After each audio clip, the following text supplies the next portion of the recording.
richest empire on the planet, not by force. Opium. It was opium. Opium back in the day was a really addictive substance in which you can smoke it, and if you use it intrinsically, it will hinder your ability, judgment, movements, whatnot. And the reason why they did that is because at the time, China was really reluctant to not trade with the West at all, in which they felt that Westerners at the time were kind of not trustworthy individuals. And when Britain came along, and when Britain demanded for China to open up for trade, the Chinese refused. And as an alternative, as a way to kind of encroach into their sovereignty, and let alone try to force them to open trade with the West, Britain kind of smuggled in opium within the country to the point where the Chinese were made aware of.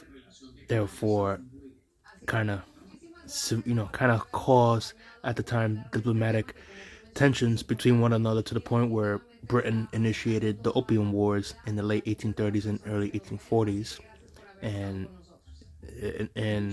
all in all, Britain became successful with that without even firing a single shot, to more or less to a degree, and thus Britain was able to have all the economic advantages and lucrative resources that they wanted from China, whilst cutting them out at the time.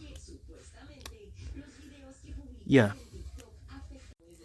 And also, it's kind of ironic that fast forward now to our time, even though that China's second largest economy in the world, doing great for themselves, it seems yet again that the West, particularly with Britain, is doing the same thing again of trying to have more lucrative trading agreements and more of the upper hand in terms of economic agreements between China and Britain, and specifically the West in general.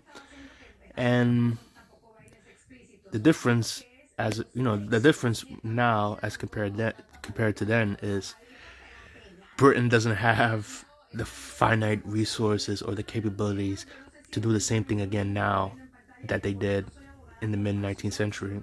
So you can say that China has Britain basically by the strings per se. Hey, I'm being very nice in this video without uttering a profane word.